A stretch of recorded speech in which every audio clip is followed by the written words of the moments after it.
joined by Ashbrook High first-year head coach Brian Andrews here on the Carolina Sports Network. Coach, first year here at Ashbrook, second day of practice. How are things shaping up?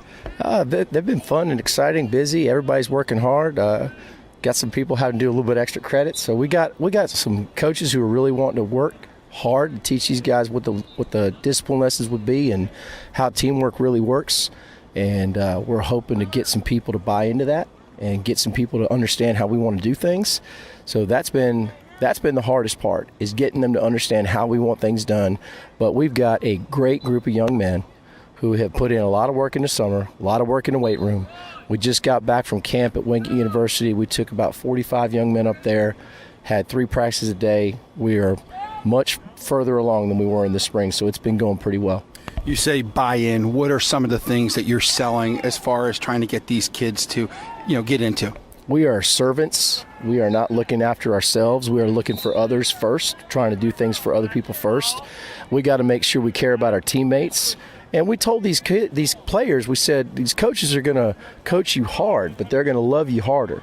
So getting a kid to trust you has been something that they don't have a reason to trust you unless you really show them that consistently you're going to do what you say you're going to do.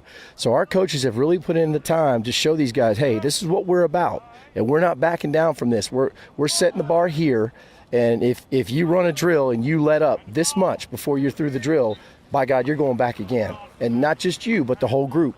So we've tried to make them accountable that way, and they've started to understand, yeah, this is how they want to do it, and they're starting to respond to that.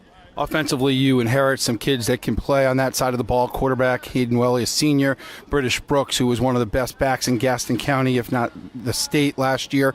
What is the scheme we're going to see from the Green Wave this year offensively? And talk about some of your key returners. It's going to be awesome. We're gonna run the ball, and we're going to throw the ball. And we're going to be based out of the eye, and we're going to be a power running game, which I absolutely love. I think that's one of the things you got to be able to do in high school football is run the ball. And if the defense can't stop you, that's great. We're going to be able to have a strong-arm quarterback. We're working on decision-making, and he's buying into that. And we've got some guys who are dangerous weapons down the field who can catch the football.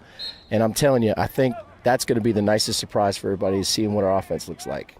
Who are some of the big boys up front that are going to be able to pave the way for this great running game? Well, we got our center, Will Bryson, and another guy by the name of Robert Rutherford are sharing duties there.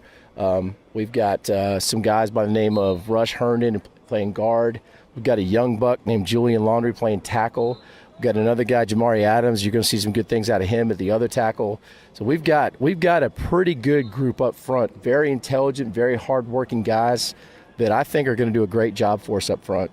We know offense looks pretty, but defense wins championships. What's the scheme we're going to see from Ashbrook in 2017, and who are some of the guys that we can look forward to watching? We've got basically we're going to be a 4-2-5 defense, a nickel, whatever you want to call it. Everybody's got a different name for it. We are going to be bringing back people like Bobby Watson that played linebacker for us last year.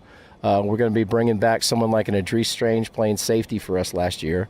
Carlos Brooks had a pretty good year at corner. We're expecting really big things out of him. Junior playing there. Another one, Devin Karn in the corner secondary there. And we've got a young buck we're trying to teach safety named Raekwon Boyce Green. And those guys on the back end, they're going to do a good job. Up front is going to be the big question marks. We got some seniors, we got some juniors, we got a Charles Holt, we got a Daquan Brown.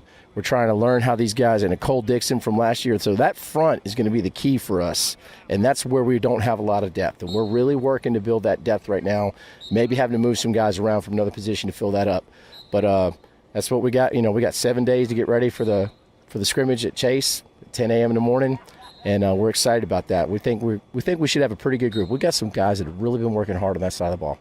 Special teams, an intangible that could be an Achilles heel at the high school level, or it could be a big asset for you. What does your special teams, kicker, punter, and special teams overall look like? That is a work in progress. We are currently looking at some young guys that are coming in to kick for us.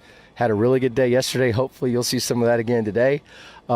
We've got some guys who are older guys that have shown some hidden talents, like being able to punt, so we're going to give them a shot. And I think our return game, we'll use the offensive players and the defensive players in the best way we can in the punt return and the kickoff return. So we'll have some guys who are able to do a little bit of all that stuff on the back end for us. As you get ready for your first year here at Ashbrook, what are your goals for 2017? The main thing for this team this year is to love each other and to actually improve every day just 1% at what we're doing. If we can do that, if we can care about each other and improve 1% each day, the scoreboard is going to take care of itself. We want to teach these guys how to be good sons and one day be good husbands and fathers, and that's the long-term goal. We're not worried about what's on the scoreboard right now. We got to take care of all the other stuff that comes before that, like the classroom, like being good at the home, being good in the community, and that will all take care of itself on the field. So that's our goal.